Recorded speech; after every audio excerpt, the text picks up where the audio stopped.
사무엘하 23장 1절 제가 읽어드리겠습니다.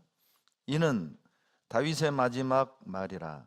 이새의 아들 다윗이 말하며 높이 올리운 자 야곱의 하나님에게 기름 부음 받은 자 이스라엘의 노래 잘하는 자가 말하도다.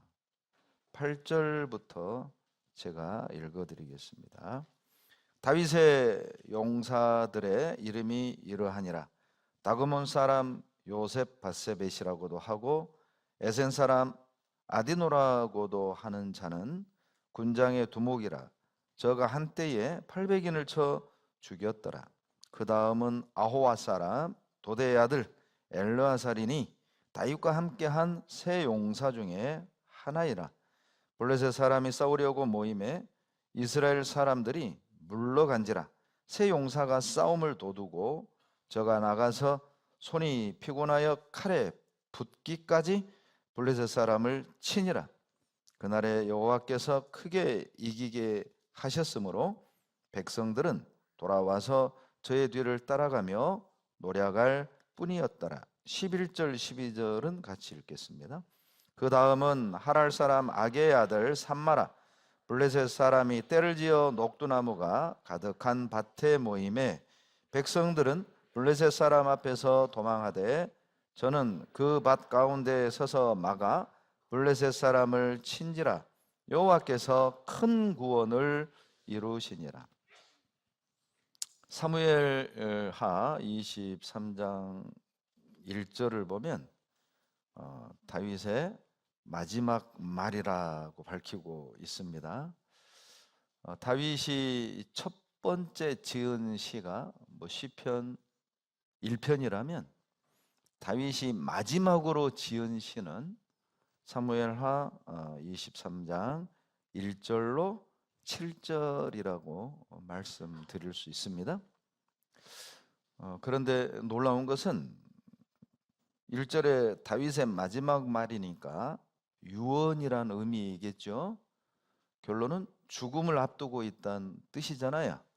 근데 죽음 앞에서 다윗은 지난 시간들을 돌아보고 놀랍게도 시를 읊는 겁니다. 시가 대부분 노래거든요. 노래를 부르는 거거든요. 다윗은 죽음 앞에서 자기를 이렇게 평가를 하는데 1절에 여러 다양한 평가 중 하나가 이스라엘의 노래 잘하는 자 이렇게 자신을 평가하고 있습니다. 참 죽음 앞에서 노래를 부른다는 것 자체도 참 부럽기도 하고요. 또 죽음 앞에서 자기 자신을 평가를 스스로 내리는데 노래 잘하는 자 이렇게 평가를 할 수 있는 것도 참 부럽다라는 생각이 듭니다. 여러분, 만약 내가 오늘 저녁에 죽는다, 내일 죽는다 가정을 할 때 여러분 내가 내 자신을 평가를 내린다면 어떤 설명을 한다면 여러분은 자기 자신을 한마디로 한 줄로 어떤 사람이라고 표현할 수 있습니까? 다윗은 노래 잘하는 자, 하나님께 기름 부음 받은 자 이렇게 자기를 표현하고 있거든요. 설마 우리 가운데 원망 잘하는 자 이건 좀 슬프잖아요. 불평 잘하는 자 이거보다는 정말 찬양을 잘하는 자 또는 감사를 잘하는 자 이런 평가를 내릴 수 있다면 얼마나 좋을까요? 세상 일과 돈에 관심이 많은 자 이게 아니라 정말 주님 일에 관심이 많은 자 이렇게 자신을 평가할 수 있다면 참 죽음 앞에서도 편안할 것 같아요.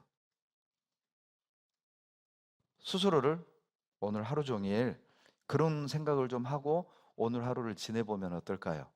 나를 한 줄로 어떻게 평가를 할까? 나를 한 줄로 나를 표현한다면 나는 어떤 사람이라고 말할 수 있을까? 설마 우리 중에 먹기를 탐하는 자 이런 건 좀 슬프죠. 비극스럽잖아요. 나는 나를 어떻게 주님 앞에 설명하고 표현할 수 있을까? 실은 이 노래라는 것은 그 시를 쓴 사람, 노래를 지어서 부르는 사람의 내면이 들어있잖아요.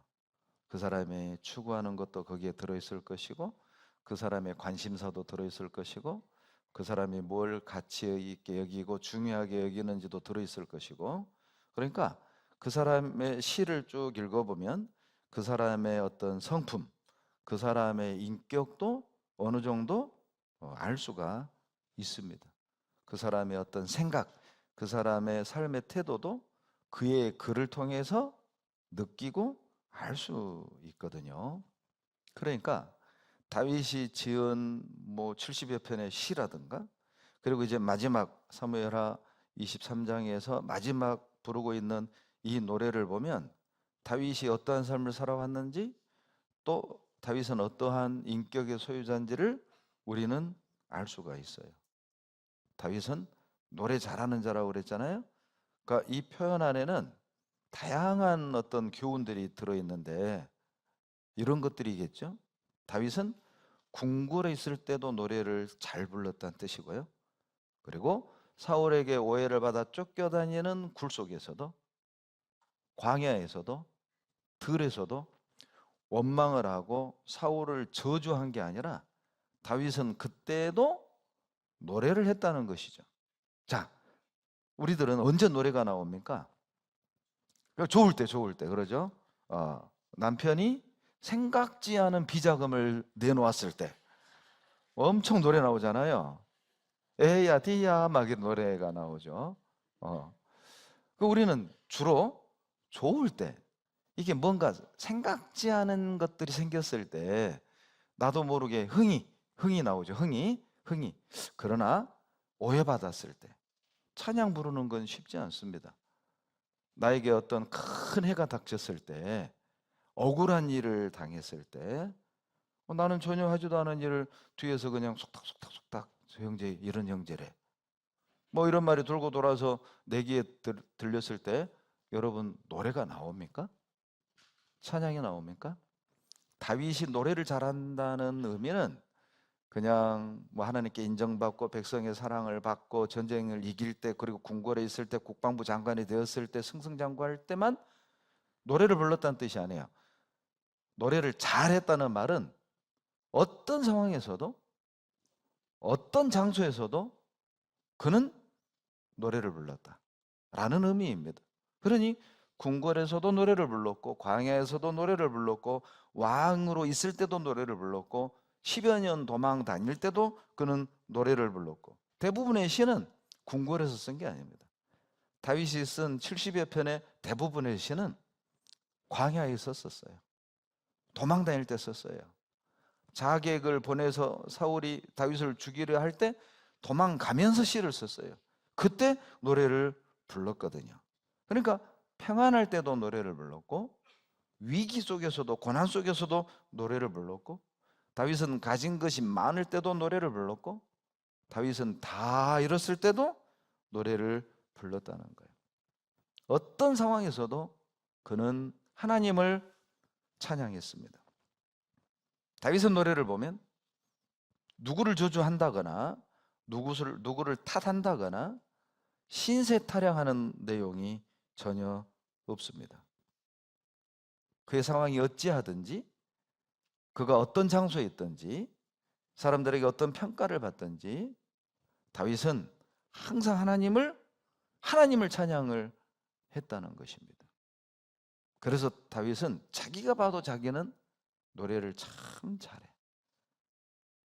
좋아도 노래, 나빠도 찬양, 잘 돼도 찬양, 내 인생 꼬여도 찬양, 인정받아도 찬양, 오해받고 핍박받아도 찬양. 이것이 하나님이 다윗을 끝까지 사용했던, 다윗을 통해서 놀라운 역사를, 큰 일을 이루었던 많은 이유 중에 극히 일부, 하나였던 것이죠.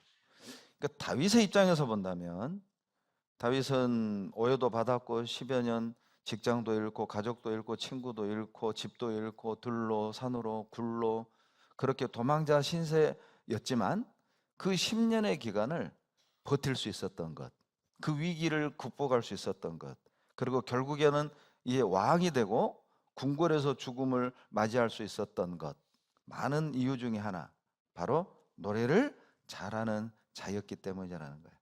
도대체 다윗은 어떻게 그런 보통 사람들이 보면 이거 노래할 수 없는 상황에 노래가 나오고 불평할 수밖에 없고 원망할 수밖에 없는 상황에서도 노래할 수 있었던 이유는 무엇일까? 다윗에게 하나님이 전부였기 때문에 그래요. 하나님이 전부인 사람은, 하나님이 나에게 가장 중요한 사람은 돈이 있고 없고 건강이 있고 없고 직장이 있고 없고 사람들이 날 알아주고 안 알아주고 중요하지 않아요. 사람들에게 칭찬 인정받고 인정 못 받고 그 중요하지 않아요. 왜? 나에게 하나님은 전부고 나에게 하나님이 가장 중요하고 하나님만 영광 받으면 되고 하나님만 드러나면 되니까 내가 어떤 평을 받든 내가 어떤 상황에 처해지든 내가 있고 없음, 그것은 나에게 중요하지 않다는 겁니다. 다윗이 그래 했어요. 22장 사무엘하 22장을 한번 보시죠.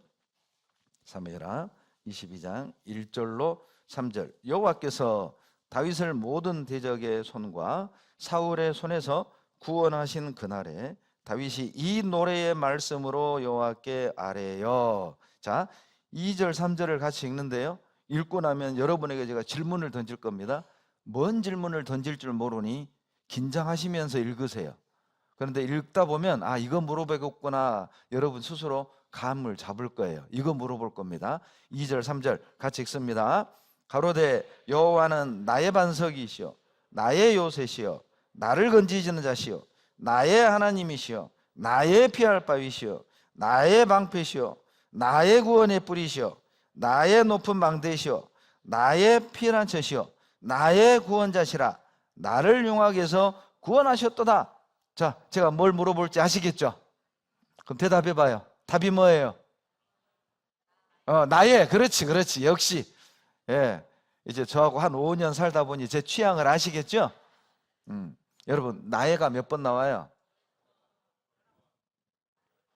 10번이라고요? 11번이라고요? 자, 다시 이제 세봅시다. 자, 여호와는 나의 반석이시요 나의 요새요 나를 빼고, 나를 건지시는 건 이건 빼고, 나의 하나님이시요 나의 피할 바위시요 나의 방패시요 나의 구원의 뿌리시요 나의 높은 망대시요 나의 피난처시요 나의 구원자시라. 나를 흉악에서 구원하셨도다. 나의가 몇 번? 9번. 나 성경이 다른 줄 알았어요. 나를은 빼고 나의만 9번이에요. 자, 하나님의 의미 없이 이렇게 9번을 반복하시진 않았겠죠. 모든 성경은 하나님의 감동으로 된 것으로 교훈과 책망과 바르게 한과 의로 교육하기 유익하니 이 말씀에도 교훈은 들어있을 거라고요. 왜 나의를 9번이나 반복을 했을까? 그것은 다윗에게 하나님은 전부라는 의미예요.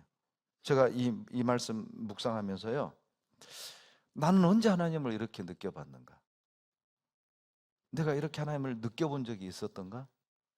나의 요새, 나의 방패, 나의 산성, 나의 피할 바위. 자, 여러분은 하나님을 어떻게 느끼고 계세요? 지난 한 주간 하나님은 나에게 어떤 존재였습니까? 여러분, 정말 우리 하나님을 나의 하나님으로 이렇게 뜨겁게 친밀하게 하나님을 느끼고 계신가요? 다윗은 고난을 받으면서 놀랍죠? 하나님을 더 알아가게 됐던 것이죠. 도망 다니면서 하나님이 나에게 어떤 존재인지, 핍박을 받으면서 하나님이 나에게 어떤 의미가 있는지, 직장을 잃고 가족을 잃고 친구도 잃고 재산도 잃고 10년의 세월을 도망을 다니면서 다윗에게 하나님이 어떤 분인지, 어떤 존재인지, 어떤 가치가 있는지 다윗은 더 알아갔고 그것을 찬양한 거예요. 놀랍죠? 우리는 직장 잃으면 잃어버린 직장에 포커스가 맞춰지잖아요. 그러니까 원망이 나오죠. 건강을 잃으면 잃어버린 건강에 포커스가 맞춰지잖아요. 하나님 나한테 왜 이러세요? 내가 뭘 잘못했어요? 내가 이렇게 살아왔는데 왜 하나님 이러시죠?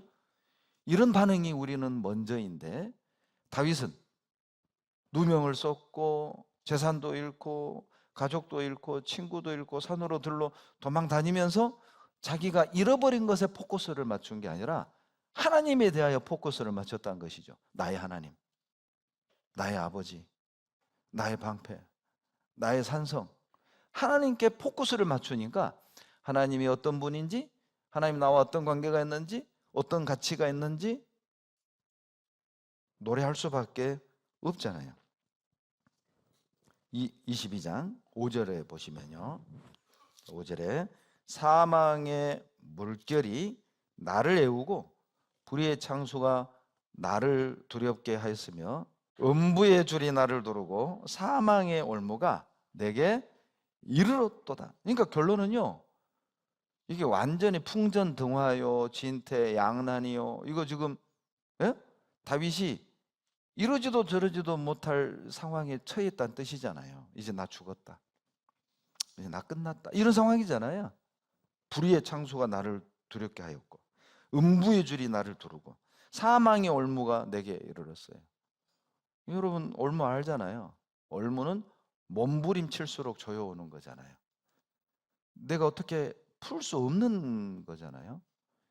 사망의 올무니까 이건 영락 없이 끝난 거라고. 이게 답이 없는 현실이라고. 그런데 17절입니다. 저가 위에서 보내사 나를 취하심이여 많은 물에서 나를 건지셨도다. 여러분 17절 위에서 동그라미 치세요. 위에서. 동서남북 사방을 보면 답이 없어요. 꽉 막혔어요. 동쪽도 막히고 서쪽도 막히고 동으로 갈 수도 없고 북으로 갈 수도 없고 남으로 돌아갈 수도 없고 꽉 막혔는데 놀랍죠? 어디가 열려 있는 거예요? 위가 열려요. 위가. 놀랐죠? 위에서 하나님이 나를 탁 건져 내신 거예요. 여러분, 우리 이럴 수 있습니다. 내 눈에 비춰지는 내 환경은 참 절망적이고 이게 희망도 안 보이고 답답하고 가족 전도도 안 되고 그렇다고 막 뭐 세상 일이라도 막 잘 풀리는 것도 아니고 집에 들어가면 그냥 어둡고 무겁고 답답하고 우리 마음에 그냥 기쁨이 없고 희망이 없어 보이는 때 있잖아요. 그때 우리가 어디를 봐야 되냐면 위에서 온다니까요. 하나님이 위에서 보내사 많은 물에서 나를 건져내는 거예요. 감사하죠. 구원받은 우리에겐 항상 위가 있어요. 여러분, 그래서 자 말씀드렸죠? 인간의 원 뜻이 뭐라고요? 전에 말씀드렸는데 인간의 원래 의미가 뭐라고요? 안드로포스. 안드로포스가 무슨 뜻이라고요? 그러니까 알려줘도 모르시네. 그렇지, 위를 바라보는 자. 그게 원래 인간의 뜻이에요. 인간은 위를 바라보는 자라니까요. 그러니까 사방을 보면 답 없어요. 맞아요. 길 없어요. 언제 우리가 답이 있이 살았습니까? 언제 우리가 희망 속에 살았던가요? 이미 구원받기 전부터 그렇게 뭐 기댈 만한 것도 없었고 희망찬 인생은 아니었잖아요. 그러죠? 그래도 주님이 위에서 오셨잖아요. 위에서 오셔서 나를 대신 죽으셨잖아요. 위에서 오셔서 나를 구원하셨잖아요. 위를 바라봐야 된다고. 그분이 건져내셔요. 다윗은 그걸 안 겁니다. 놀랍죠? 다윗은 자기가 당하는 위기와 고난의 포커스를 맞추는 게 아니라 그 속에 계신 하나님의 포커스를 맞춘 거죠. 그러니까 하나님에 대해서 더 알아가고 하나님을 알면 알수록 찬양 나올 수밖에 없잖아요. 노래가 나올 수밖에 없잖아요. 그러니까 시가 그냥 나오는 겁니다. 그래서 33절에 보면 사무엘하 22장 33절 34절 같이 읽습니다. 하나님은 나의 견고한 요새시며 나를 온전한 곳으로 인도하시며 나의 발로 암사슴 발같게 하시며 나를 나의 높은 곳에 세우시며. 그러잖아요. 불의의 창수가 두렵게 하고 음부의 줄이 나를 두르고 사망의 올무가 내게 이르렀는데 이게 이제 끝났다, 이제 나는 뭐 답이 없다, 이제 죽었다. 그런데 뭐예요? 높은 곳에, 온전한 곳에, 그리고 광활한 곳으로. 하나님은 그런 분입니다. 우리에겐 항상 제3의 길이 있잖아요. 여러분, 우리에겐 내가 알지 못하는 길이 있다는 걸 알아야 됩니다. 내가 생각지 않은 길이 있다니까요. 홍해바다 속에 길이 있음을 누가 알았어요? 여러분, 광야에 가면 길 안 보입니다. 제가 몽골 선교를 6번 다녀왔는데요. 화순에 있을 때 알타이를 후원했습니다. 알타이는 울란바토르에서 27시간 걸려요. 버스로. 7시간은 포장도로, 20시간은 사막을 달립니다. 제 눈에는 길이 안 보여요. 그리고 운전하는 형제에게 물었습니다. 뭘 보고 가냐고. 그 형제 말이 저 산하고 저 산 사이를 보고 가고, 가다가 또 저 산하고 저 산 사이를 보고 간다. 그들 눈에는 길이 보이는 거예요. 우리 눈에는 그냥 모래사막인데, 우리 눈에는 보이지 않는 길이 분명히 있다는 겁니다. 어떤 그리스도인이 이렇게 표현했습니다. 하나님의 말씀은 씨앗과 같다. 그런데 이 씨앗이 싹이 트는 때는 우리가 고난 받을 때이다. 놀랍죠? 여러분, 이 말씀의 씨앗은 언제 싹이 탁 튀냐면, 언제 꽃을 화려하게 피우냐면 고난을 받을 때. 고난을 받을 때 이 말씀이 싹이 나고 꽃이 핀다는 거예요. 내가 가지고 있는 이 말씀이 고난 속에서 확실하게 드러나고 깨우쳐진다는 것이죠. 우리의 삶은 그런 삶입니다. 이방인의 삶과 그리스도인의 삶은 그렇게 다를 수밖에 없어요. 여러분, 하나님은 고난을 통해 우리 곁으로 오시고요, 우리는 고난을 통해서 주님께 가까이 가는 거라고. 이것이 다윗이 찬양을 하고 노래 잘하는 그리스도인이 된 이유입니다. 모든 그리스도인은 노래를 잘하는 자이어야 합니다. 박자를 잘 맞추고 음정을 잘 맞춘다는 뜻이 아니라 어떤 상황에서도 찬양을 할 수 있는 사람이어야 한다는 것이죠.